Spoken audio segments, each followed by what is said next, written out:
बिस्मिल्लाहिर्रहमानिर्रहीम। बोलते कालम के साथ मैं आमिर जहान। और तालिबान को उसी के हथियार से मारा जाने लगा है, यानी तालिबान ने जो हथियार इस्तेमाल किया था रूस के ख़िलाफ़, अमेरिका के ख़िलाफ़, वही हथियार जो है अब उनके ख़िलाफ़ जो है इस्तेमाल होना शुरू हो गया है। और ये है गुरिल्ला वार का हथियार, जिसको हिट एंड रन अवे कहा जाता है। काबल तक के हमले जो हैं वो रिपोर्ट हो रहे हैं और NRF जो है, नेशनल रेजिस्टेंट फ्रंट, जो जिसकी क़यादत अहमद मसूद कर रहे हैं, उसने दावा किया है कि उसने काबल के अंदर भी तालिबान के इंटेलिजेंस ऑपरेशन चौकियों को निशाना बनाया है, जहाँ से जो इंटेलिजेंस की जाती है। काबल के इर्द गिर्द मुख्तलिफ जगहों पर चौकियाँ बनाई गई हैं, जहाँ पर इंटेलिजेंस शेयरिंग का काम किया जाता है। यानी अगर कोई फ़ौज या कोई एनिमी या दुश्मन जो भी है, वो अगर काबल के अंदर दाखिल होना चाहेगा तो उससे पहले उसको कैसे मुतला किया जाएगा, इतला कैसे दी जाएगी काबल के अंदर, इन चौकियों को निशाना बनाया गया है। और ये दावा NRF ने बाकायदा अपनी वेबसाइट पर भी जारी किया है। उन्होंने बताया है कि उन्होंने मुख्तलिफ इलाकों में जो है 2024 से ये ऑपरेशन शुरू कर रखा है और इन ऑपरेशन के तहत उन्होंने काबल के अंदर जाकर भी मुख्तलिफ चौकियों को निशाना बनाया। तो इसका मतलब ये है कि काबल के उस पार जो है अब तालिबान हुकूमत ख़त्म होती चली जा रही है।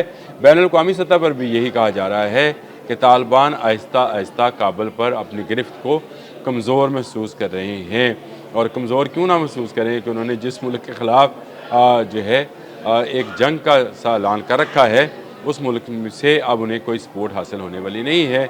यानी यहाँ से जो अफ़गान महाजरीन हैं उनको वापस भिजवाया जा रहा है। और इन अफ़गान महाजरीन में गो के बड़ी तादाद जो है वो तालिबान की हक़ में नहीं है, लेकिन तालिबान ने इसी तादाद के अंदर अपने गमाश्ते, अपने मुखबर, अपने इंटेलिजेंस के लोग और अपने दहशतगर्द शामिल कर रखे थे। अगर वो जाएंगे तो ये भी साथ ही जाएंगे। लेकिन जो यहाँ से तालिबान मुखालिफ फोर्सेस जा रही हैं, उनमें ज़्यादातर वो लोग हैं जो पिछले दौर में जब यहाँ पर शुमाली इत्तेहाद की हुकूमत थी, करज़ई वगैरह की, उस दौर में फ़ौज में खिदमत सर अंजाम दे रहे थे। ये वापस जाएंगे तो किन इलाकों में जाएंगे? ये जाकर उस NRF में, जो कि नेशनल रेजिस्टेंट फ्रंट बन के नाम से इस वक्त काम कर रहा है अहमद शाह मसूद की सरबराही में, उसमें काम करेंगे।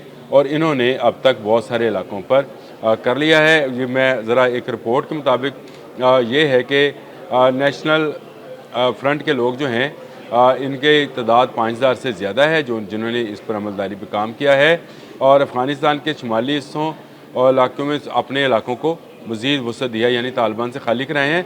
और इस वक्त ये तकरीबन 20 सूबों में मौजूद हैं।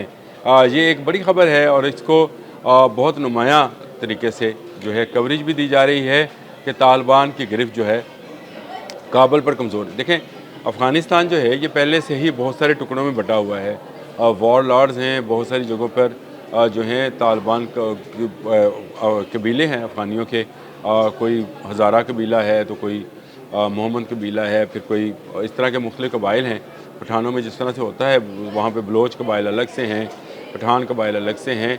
तो ये पहले ही एक टुकड़ों में बटा हुआ मुल्क है और इसके अंदर कोई एक मरकज़ी क़ुव्वत नहीं थी। एक मरकज़ी क़ुव्वत बनने की कोशिश की तालिबान ने, और उसके जवाब में और जो वहाँ पर बिखरे हुए लोग थे उन्होंने इकट्ठा होना शुरू कर दिया और उन्होंने गुरिल्ला वारफेयर शुरू कर दी है। ये गुरिल्ला वारफेयर जो है, जो जिसको अनकन्वेंशनल वॉर भी कहते हैं, ये ज़्यादा ख़तरनाक होती है। तालिबान ने भी इसी से रूस को हराया था और उसके बाद अमेरिका को भी यहाँ से निकलने पर मजबूर किया था।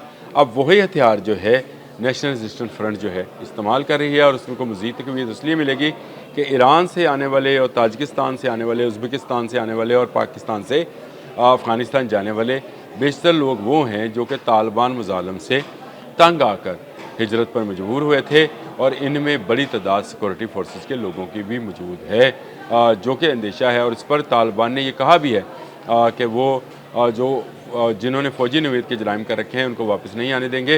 लेकिन रोकेंगे कैसे? क्योंकि इन सरहदों के साथ साथ अब उनकी अमलदारी में कमी आती जा रही है। ईरान से बहुत सारे लोगों को जो है वो वापस भिजवाया गया है, ताजिकिस्तान, उज़्बेकिस्तान से भी, और यहाँ से भी वापस आए हैं। तो वो कस्में आए हैं, वो इसी नेशनल रेजिस्टेंस फ्रंट में वापस आए हैं। और ये जो है NRF की कार्रवाइयाँ जो हैं वो तालिबान के ठिकानों को नुकसान पहुँचा रहे हैं। काबुल में मुकम्मल या इनका तालिबान का ठेकों का मुकम्मल कंट्रोल इस वक्त भी शहर में इस वक्त भी उनका कंट्रोल है, लेकिन शहर के गिरदोनवा में उनकी गिरफ्त कमज़ोर होती चली जा रही है और आहिस्ता आहिस्ता तालिबान हुकूमत जो है सुकड़ती चली जा रही है। देखिए, तालिबान ने पूरी दुनिया में दहशतगर्दी का एक नेटवर्क बना रखा है, जिसके तहत वो ईरान हो, ताजिकिस्तान हो, उज़्बेकिस्तान हो, पाकिस्तान हो, चीन हो, रशिया हो, जहाँ पर वो अपनी मज़मूम कार्रवाइयाँ करते हैं। और अब उन्होंने भारत से भी हाथ मिला लिया और बड़ी बरक़ें लगाई, नारे लगाए। मुल्ला मुत्तकी ने दौरा किया, वहाँ पर उनका इस्तकबाल हुआ। काबुल में मंदिर बनाने का ऐलान कर दिया कि काबुल में मौजूद हिंदू सिख जो हैं उस मंदिर में पूजा पाठ कर सकेंगे। तो ये उनके इस्लाम का लिबादा जो है ये भी उतर चुका है। कतर और तुर्की जो तालिबान के सबसे बड़े हमायती थे, उन्होंने भी हाथ खींच लिया है। उनके हाथ खींचना था कि नेशनल रेजिस्टेंस फ्रंट जो है NRF, उसकी कार्रवाइयाँ तेज़ हो गई हैं। वो गुरीला वार जो कि तालिबान का हथियार समझी जाती थी, अब तालिबान के ख़िलाफ़ इस्तेमाल होगा। तालिबान अपनी मरकज़ी हुकूमत बनाने में पहले रोज़ से ही नाकाम हैं, लेकिन क्योंकि इस्लामी दुनिया के ममालिक ये समझते थे कि इनका आना जो है और शायद अफ़गानिस्तान में अमन को लेकर आए, तरक्की को लेकर आए, लेकिन ऐसा नहीं हुआ।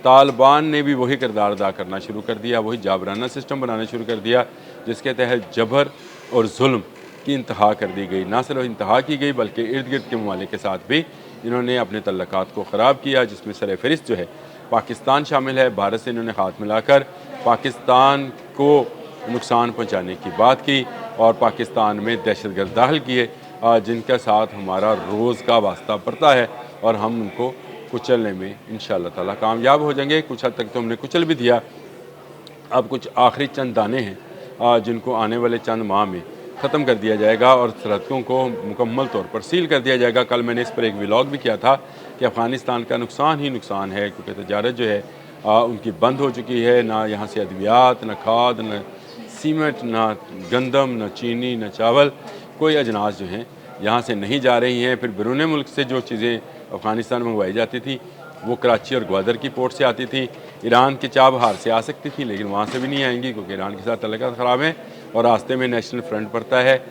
चीन के साथ जो है इनके तल्लुकात जो हैं कुछ ज़्यादा अच्छे नहीं हैं। वखान वाली पट्टी पर जो रोड बन रहा था उसका काम भी रुका हुआ है, क्योंकि तालिबान जो हैं वो अमेरिका को अपना एक एयर बेस जो है बेचने की ऑफ़र कर रहे हैं। तो इस तरह की मामलात को लेकर बटग्राम एयर बेस की मैं बात कर रहा हूँ कि वो उसका रेट और मोल जो है उसको बढ़ा रहे हैं, क्योंकि उन्हें पता है कि अमेरिका को इसकी ज़रूरत है और अमेरिका ने इसका इज़हार भी किया था। तो तालिबान के ख़िलाफ़ अब नेशनल रेजिस्टेंस फ्रंट जो है उसने अपनी कार्रवाइयों को तेज़ कर दिया। ऐसी इतलात हैं कि मुख्तलिफ़ चौकियों पर काबुल के इर्द गिर्द जो है उनका ना सिर्फ कब्ज़ा हुआ बल्कि उन्होंने झंडा लहराया और उसके बाद वो वहाँ से चले गए। देखें, ये गुरीला वार में तो ऐसे ही होता है, आप आए, चौकी पर कब्ज़ा किया, मारा वहाँ पे मौजूद जो उनके मुहाफ़िज़ चौकी के, और उसके बाद अपना झंडा लहराया और चले गए, वीडियो बनी और बात ख़त्म हो गई। लेकिन नेशनल रेजिस्टेंस फ्रंट ने कहा है कि काबुल से मुकम्मल तालिबान के ख़िलाफ़ तक ये गुरीला कार्रवाइयाँ